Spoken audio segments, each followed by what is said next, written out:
দেখুন মিশ্রণটা ফুটে উঠেছে, এরপর দিয়ে দিচ্ছি এর মধ্যে ম্যাগি মশলা, এরপর দিয়ে দিচ্ছি নুডলস, উপর থেকে দিয়ে দিচ্ছি চিলি ফ্লেক্স। খুব ভালো মতো মিক্স করে নিচ্ছি।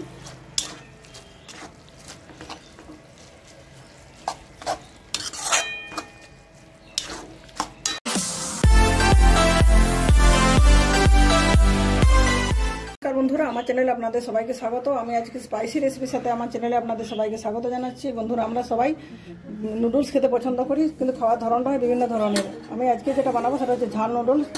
আজকে বানাবো ঝাল নুডলস। যারা ঝাল নুডলস খেতে পছন্দ করেন তাদের কথা মাথায় রেখে আমি নুডলসটা বানাচ্ছি। নুডলস বানানোর জন্য এখানে আমি আগে একটা বাটিতে বসিয়ে দিচ্ছি জল। জলটা গরম হয়ে গেছে, গরম জলে দিচ্ছি পরিমাণ মতো লবণটা ভালো মতো মিক্স করে নিচ্ছি। দুটোকের ম্যাগি এখানে দিয়ে দিচ্ছি, 2 মিনিট ধরে নেড়ে চেড়ে রান্না করে নিচ্ছি। বন্ধুরা, 3 মিনিট ধরে নুডলসটা আমি রান্না করে নিয়েছি। এই রান্না করার জন্য আমি এখানে 2 নুডলসের প্যাকেট নিয়েছিলাম 17 গ্রামের করে। মোট 140 গ্রাম নুডলস সেদ্ধ করার জন্য 1 লিটার জল ব্যবহার করেছি। আর বেশি রান্না করবো না, তাহলে বেশি রান্না হয়ে যাবে। তো নুডলস একটা জ্বালিয়ে দিয়ে দিচ্ছি, নুডলস ছেঁকে নিচ্ছি। ছেঁকে নেওয়ার পর উপর থেকে ঠান্ডা জল দিয়ে দেবো।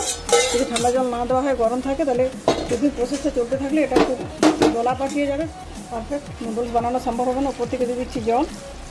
এটা ঠান্ডা হতে থাক জল ধরে। এই সময়ের মধ্যে গ্যাসের ওভেনে বসিয়ে দিচ্ছি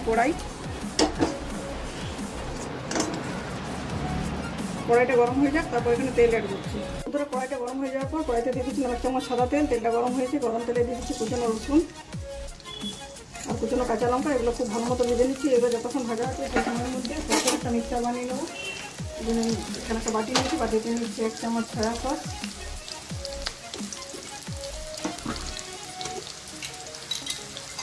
1 চামচ টমেটো সস আর নিচ্ছি 1 চামচ চিলি সস।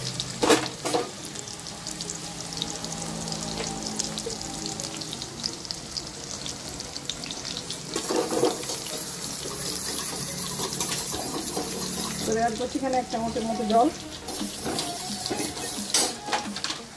দেখুন বন্ধুরা, এদিকে রসুনটা আমার ভাজা হয়ে এসছে প্রায়। আর 1 মিনিটের মতো ভেজে নিচ্ছি। কাঁচা লঙ্কা রসুন খুব ভালো মতো ভাজা হয়ে গেছে। এরপর সসের যে মিক্সচারটা বানিয়েছিল সেটা এখানে দিয়ে দিচ্ছি। সামান্য একটু জল, এরপর দিচ্ছি 1 চিমটে লবণ। মিক্সচারটা যখন ফুটে উঠবে তখন এর মধ্যে জল ধরে রাখা নুডলসটা অ্যাড করবো। দেখুন মিশ্রণটা ফুটে উঠেছে, এরপর দিয়ে দিচ্ছি এর মধ্যে ম্যাগি মশলা, এরপর দিয়ে দিচ্ছি নুডলস,